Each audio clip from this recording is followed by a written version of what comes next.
It's 2 a.m. in the middle of the night. My phone beeps and glows. Babe, I can't live without you.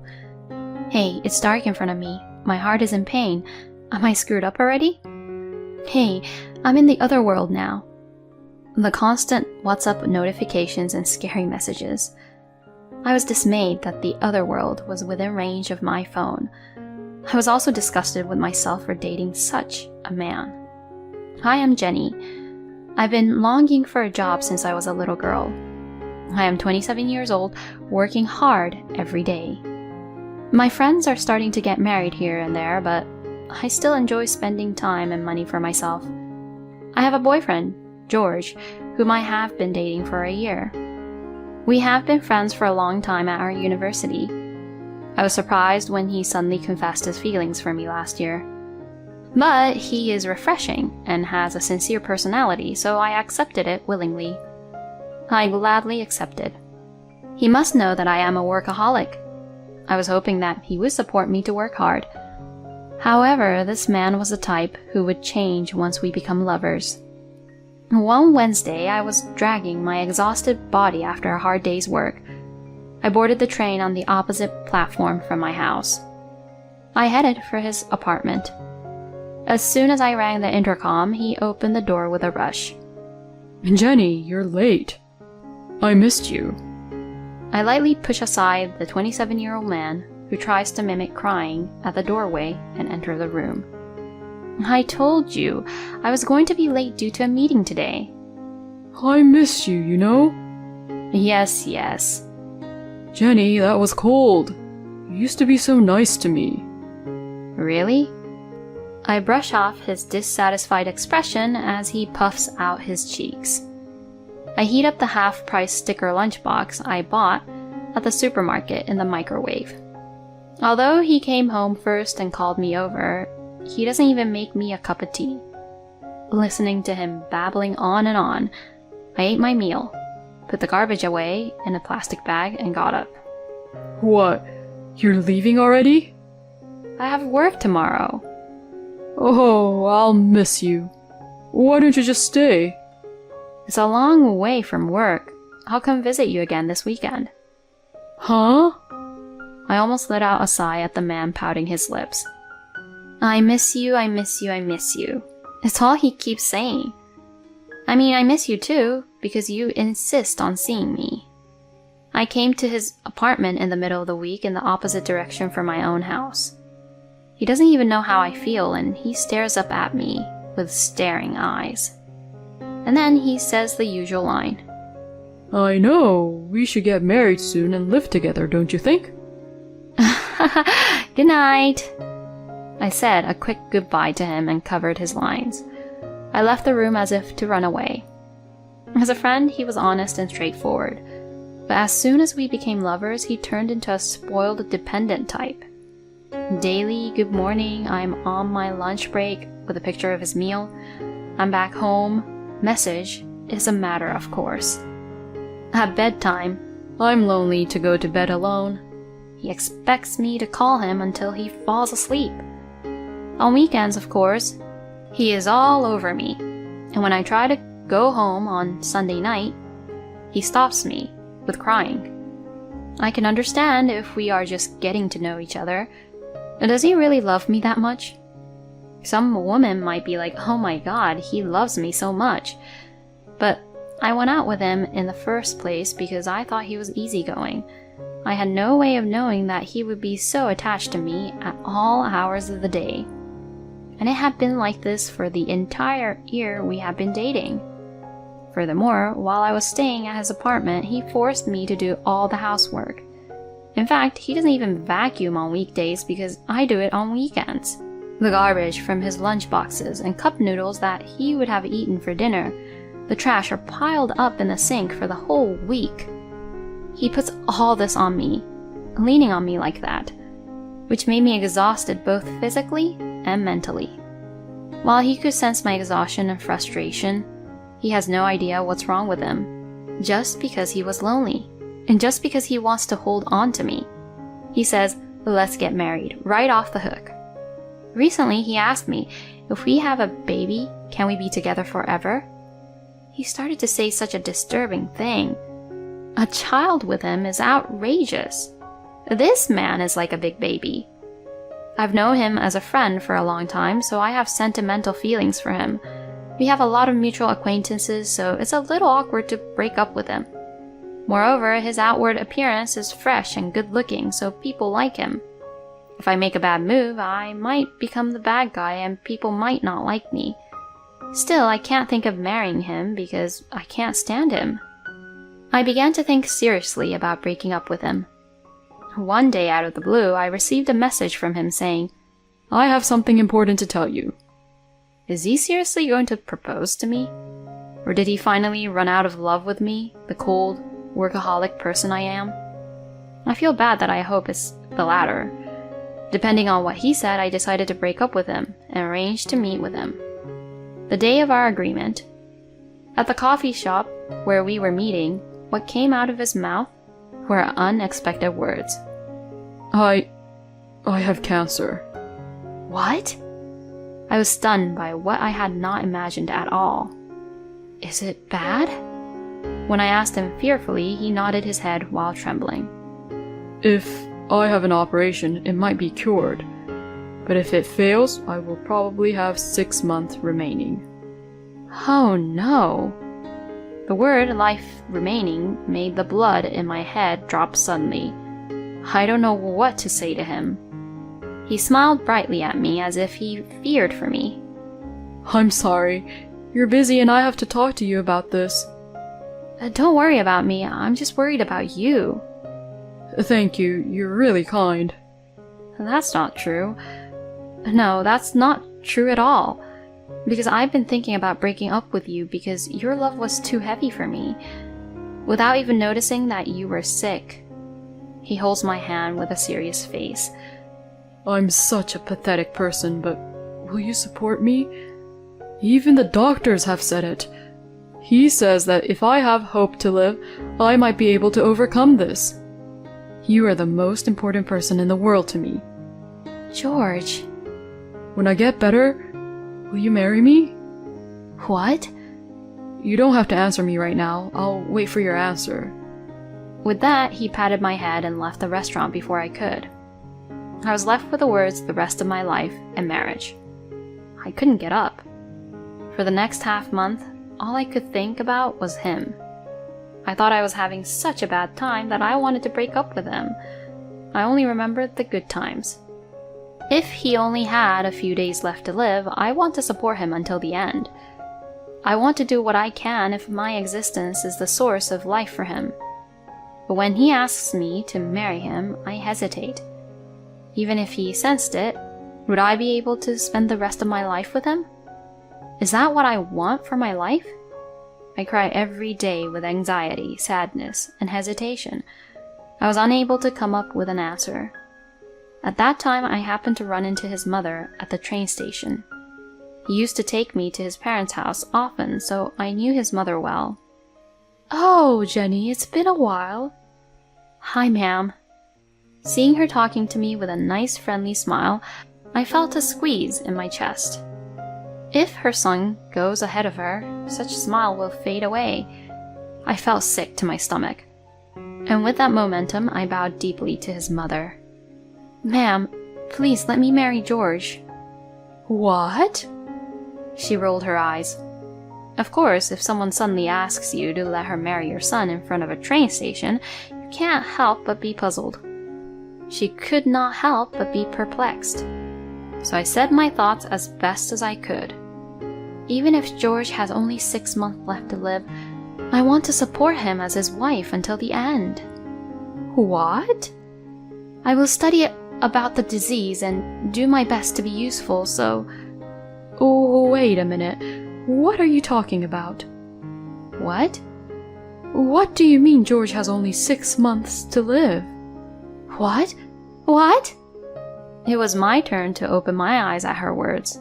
Confused, I told her what he had told me about his illness. She sighed deeply, holding her head. I'm sorry, Jenny.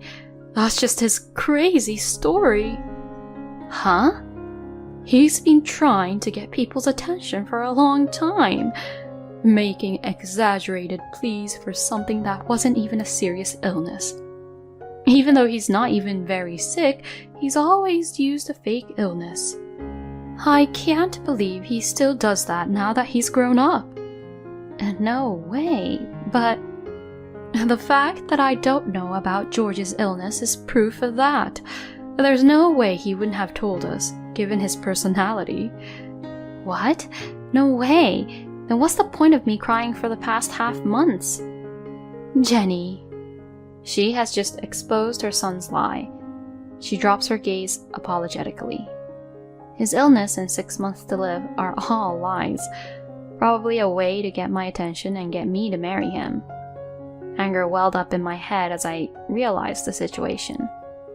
I had cried out in distress, and I had offered to marry him with a determination to devote my life to him. All of it was to satisfy that man's selfish desires. Disgusting. Disgusting. Disgusting. Of course, there was no way I would marry such a scumbag. Any remaining feelings I had for him were completely gone. I resolved to cut him off mercilessly, but there was still a chance that he would make me look bad. So I asked his mother to keep quiet about his lies and to enlist the cooperation of those around him. A week later, I visited him at his apartment. Jenny, I'm so glad you came. He greets me with a weak smile and voice. I'm already sick of just seeing that face that has won me over with its auspiciousness. In my mind, I'm doing him a favor. He is smirking at me for accepting his proposal, but that charade in our relationship will end today. You look better than I thought you would. He froze when he saw the big guy who had just popped up from next to me. Tom? Oh, what are you doing here? That's my line. I told you to come to me first when you get sick, didn't I? Tom, me, and George went to school together. He has a lot of willpower in his family. He himself is a firefighter who wants to use his muscles to his advantage. I'm glad she asked for my advice. I took full advantage of my connections and asked her to see me at the university hospital where my dad is. I asked that they see you as a second opinion. Let's go there now. Ugh. Leaving Tom to deal with the sudden turn of events, I left the room. Let's hold out hope until the end. I'll support you too. Well, how about the marriage then? Let's go. No, I'm fine. Don't be afraid, you're a jerk to be shy to me. Oh no, that's not what I meant. George was squirming and resisting. But he was no match for Tom's straightforward personality, energy, and strength. He was taken to the hospital to be tested for a cancer that never existed. The test results were, of course, healthy. Normally, I would have hugged him with tears in my eyes and said, "I'm so happy for you." This time, however, things were different. The hospital he went to had misdiagnosed his condition. When the doctor asked him for the name of the hospital, there was no way he could answer the question. Tom easily found out his lie. Of course, he had to force Tom's father in the hospital to make arrangements for him to see a doctor. Tom, who had arranged the medical examination, was furious. I got Tom a viewpoint and witness, and bullishly accused him of lying. After being pursued by me and Tom, he opened up and said what I expected him to say. Because Jenny won't marry me. He answers like a spoiled child. Tom, who knew only the surface of his health and well-being, opened his mouth. I tugged at him and told him, "Let's break up now. I absolutely detest to be married to you." Why? It's just a cute little lie. When I told you I didn't have long to live, you loved me so much that you decided to marry me. And now that I'm alive and well, you should be relieved. The only reason I bothered to consider marrying you was because I felt sorry for you and your family. And even then, I was lost in that stupid lie. It's more like a downside. I have nothing but disgust for you. No, you don't. You keep coddling me, and to top it all off, you tell lies that are so appalling. How could I ever want to be married to someone like you? I said in a sub-zero voice, and he finally seemed to understand the situation. Then he burst into tears and cried out, No, no, no, no, no. I refuse to even break up with you, Jenny. Wah! The big man was doing everything he could to get out of his misery. Tom, the big muscular guy, is backing away.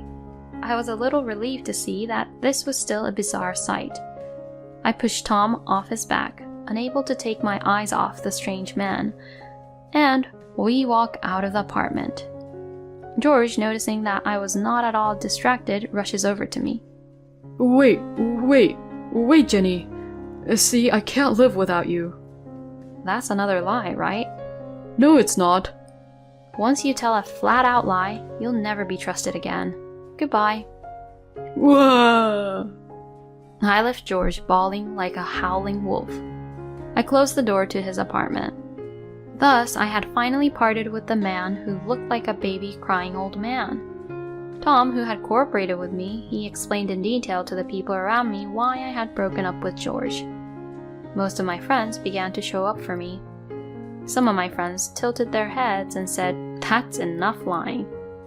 I showed them a video I had secretly saved of him being a spoiled brat, and they shut up. One of them was a female friend of George's. She's not a bad person, but she is very light-mouthed. She spread the facts as they were within her small industry. He was the guy who forced her to marry him by falsely claiming he only had 6 months to live. He lost credibility as a member of society and as a human being. He was a good-looking guy on the outside, hence the gap between the two. People seemed to have been turned off by him. Of course, George is not convinced otherwise. Immediately after our breakup, he sent me messages every day to the point that my phone was about to go flat. From poems begging me to come back, to the kind of thing that a child would report to his mother about the day's events. I can get through those though. The most exhausting are the lines from the other side of the world that come in the middle of the night. Mostly it's because I can't live in a world without Jenny. Jenny, I can't breathe.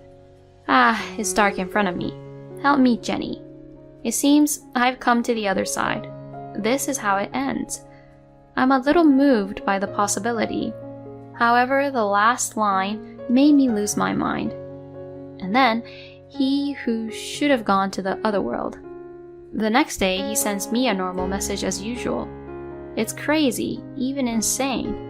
Once, "I am George's mother" came from his message. "My son is very sick and waiting for you, Jenny, in the hospital room." I received a message saying, "I'm sorry, I took the plunge and contacted his real mother." And when his mother visited his room, he was lying on his bed watching TV and laughing. After that, he told me that he would never lie to me again. So, I got a message from him asking me not to tell his parents. Apparently, he was stiffed by his strict father. I think blocking his contacts will solve the problem.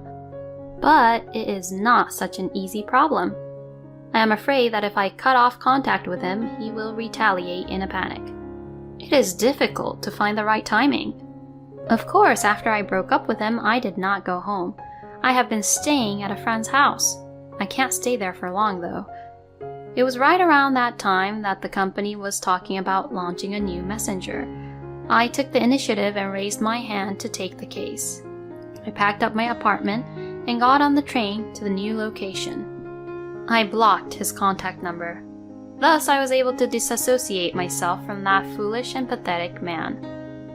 5 years later, I am now 33 years old and still working as hard as ever. But on my left right finger is a platinum ring. A ring which I didn't have back then. Actually, 6 months ago, I got married to a colleague from my office. My husband was attracted to the way I seemed to enjoy my work. He promised to support me, so that I could continue working after marriage. We both share the household chores, so there are no major burden that interferes with my work. We have also decided to work together to raise our children.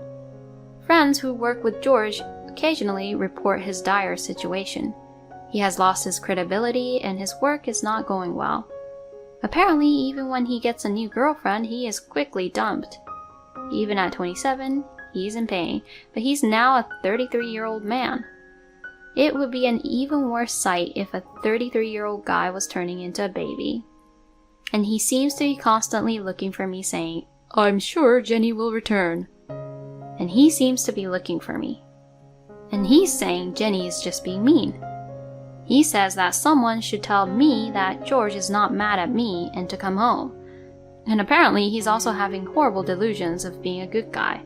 Of course, there is no way my friends will help him with that. Instead, they get angry and just leave him on his own. I am so glad that I kept the people around me on my side. And he is a very lonely person. He must be very much distressed by his loneliness. Relationships between lovers and married couples that only depend on one person for support will be exhausted and will fail. So he closes his eyes to the unpleasant aspects of the relationship. I'm so glad I wasn't carried away. I am very glad that I did not decide to get married. I met my husband, who is the most understanding and supportive person. I was able to have a family while continuing to do the work I love. I truly feel happy from the bottom of my heart.